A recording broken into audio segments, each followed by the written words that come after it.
What is up, guys? Welcome to Pro Fight Picks. My name is Valentin, and today we're gonna take a look at the UFC Fight Night Hall vs Strickland card, which take place on July 31st. A lot of pretty interesting fights will be on this card, so let us not wait any longer and start with the preliminary card. In the first fight of the preliminary card, we have Benoit fighting Hadashiv. In the world of kickboxing, Hadashiv is pretty accomplished. However, in MMA he still did not get any significant win.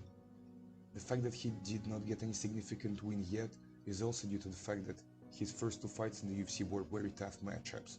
He had to fight opponents that were much bigger, with longer reach, so this fight is a much better matchup for Hadashiv currently.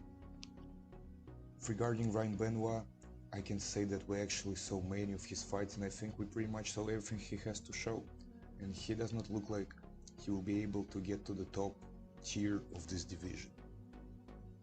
I believe this fight will mostly be a stand-up battle.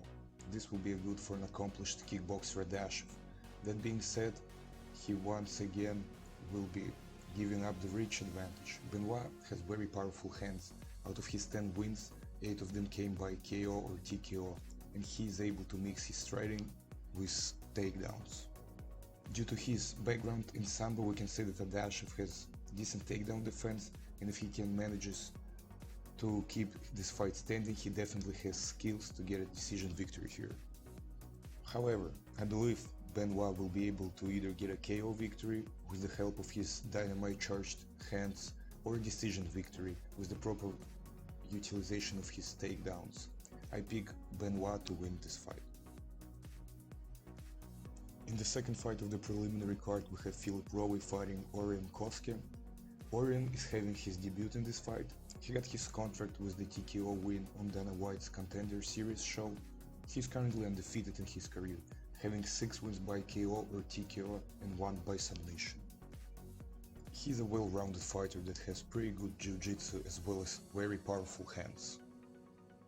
Rowe got his UFC contract on Dana White's Contender Series show as well, also by TKO. However, he lost his UFC debut by unanimous decision. He has both a decent stand-up and a ground game. However, I don't think his skills will be able to match Koskes. I believe this fight will take place both on the feet and on the ground, and in my opinion Koski has an advantage in both departments. He will be able to overwhelm Rowe with his striking and will be able to get a KO or TKO. If he feels that he is in trouble, he will be able to bring the fight to the ground and will demonstrate his jiu-jitsu skills. In the next fight, we have Ronny Lawrence fighting against Trevin Jones. Both men are coming off a win and both men like to strike, but both are not afraid if the fight is going to the ground. Trevin Jones is a dangerous fighter with the KO power in his hands and an ability to overcome adversity in the fight. The man is tough and he is not ready to give up no matter what is going on in the fight. In this fight, I am leaning towards Trevin Jones. Both fighters are very experienced, but I believe Lawrence will not be able to overwhelm Jones with his strikes. Neither will he be able to knock him out. I pick Trevin Jones to win by KO or TKO. In the next fight of the preliminary card, we got Frey fighting against Yoder. This fight is not very exciting, to be honest. We got Frey, who is 10 wins and 6 losses and coming off a win against Gloria De Paula. Frey is mainly a stand-up fighter, however there is not much she can show on the feet. She only has 1 win by KO, 2 wins by submission and 7 wins by decision. Her opponent, Yoder, is a pretty similar fighter skill-wise. She never finished anyone by KO or TKO, and most of her fights, wins and losses are ending by decision. This is a good matchup for these fighters.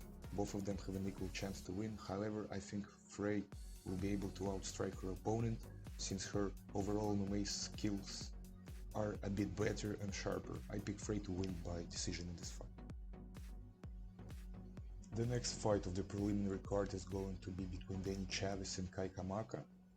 The 26 years old American Hawaiian has been performing professionally since 2012. Before signing with the UFC, Kamaka had a 7-2 record. Kai won his debut fight by points against Tony Kelly, and in November last year the Hawaiian lost by technical knockout in the second round to Jonathan Pierce, and then lost by split decision to TJ Brown. Kamaka is a balanced fighter, but he doesn't have any pronounced trump cards up his sleeve. He does not have impressive punching power and has never won by knockout in his career. On the ground, Kai is also not very convincing, but in a standing position, he boxed quite technically. His opponent, Chavez, is the 34-year-old American who began his professional career in 2010. Before signing with the UFC, Chavez fought in minor promotions, acquiring a record of 10-3. Danny won his debut fight in the UFC against TJ Brown by points, and at the February fight night he lost with a similar outcome to Jared Ward. Chavez has good boxing and kickboxing skills and prefers to fight on the feet. He's able to knock out an opponent with a single blow, although the percentage of his early finishes in the record is not that high. Only once in his career has Danny lost early by submission. If Chavez fails to hurt the opponent with his punches, he risks losing out on a close decision. Younger and faster Kamaka can simply outstrike Chavez on the feet, avoiding clinches and dangerous exchanges. So in this fight, I think Kamaka's win by decision is seen as a very real outcome of the fight, so I pick Kamaka to win. In the next fight, we have Broodsmaker fighting Garcia. In this fight, I think Garcia will be the winner. After the Ultimate Fighter show, Broodsmaker did not really live up to the expectations of the public and the fans. He's 1-3 in the UFC and he only had 4 fights in the last 4 years. He's getting old and I think we might see him retire or get cut from the UFC after this fight. He's 35. Being 9 years older than your opponent doesn't really help, especially in the lightweight division.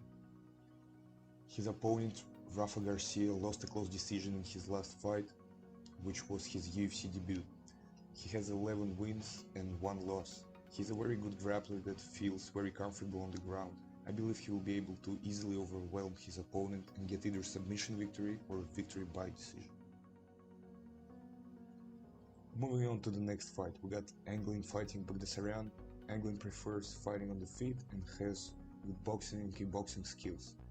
In his record there are many knockout victories, while he himself has never been stopped early by his opponents. Bagdasaryan is a kickboxer with excellent stand-up skills. He has an impressive punching power. All his victories came by a knockout in the first minute of the fight.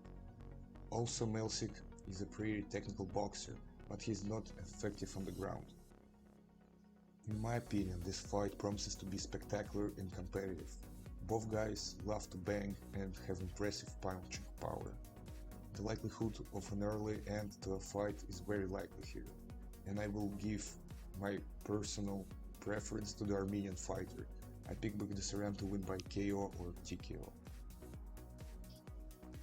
Moving on to the next fight, we have Nico Montano fighting Yandong. The base style of Montano is boxing as well as Brazilian Jiu-Jitsu. She has balanced striking and wrestling skills and can be effective in standing and on the ground. Twice in her career, Nico won by knockout, while she herself never lost by a stoppage. On the other hand, the 25-year-old Chinese woman that started her professional career in 2013, prior to joining the Ultimate Fighting Championship, Yandong had a 10 wins and 1 loss record with a single loss to Yana Kunitskaya. In UFC, Yandong fought 4 matches, defeating Lauren Miller as well as losing to Gianna Mazzani, Mitsuki Inoue and Jocelyn Edwards. Yanana's base style is Wushu Sanda. She works more efficiently on the feet than on the ground. She has pretty decent punching power and often wins by knockout or TKO. At the UFC level, Yanan has yet to prove herself, but she has not yet lost by a stoppage in the UFC. The chances of fighters in this bout are approximately equal. Both tend to work on their feet and have a punching power. The fight promises to be competitive and can go the whole distance. I believe in this fight that Montano will win by decision. In the last fight of the preliminary card, we got Stelson fighting Lazaros. Stelson did not fight for 1 year. He had only one fight in the UFC so far, which he lost by unanimous decision to Emiel. Salsa is decent both on the feet and on the ground. However, he does prefer ground and will try to take you down when he has such an opportunity. He does not really possess knockout power unlike his opponent. Lazaros is coming off a loss as well. He lost his last fight to Varley Alves by first round TKO. This man is a very dangerous opponent on the ground. He has a great stand-up. This includes good footwork, explosiveness, very strong punches, kicks, and high fighting IQ. Lazaros has 8 wins by KO or TKO out of his overall 10 wins. He's a moderate favorite in this fight at -200, and this is understandable. Besides his great stand-up, he has also very decent takedowns, as well as a takedowns defense. I don't think Stelson will be able to outsmart or outstrike Lazaros, as well as he will not have an easy fight on the ground with him. So I believe Lazaros will win by KO or TKO in this fight.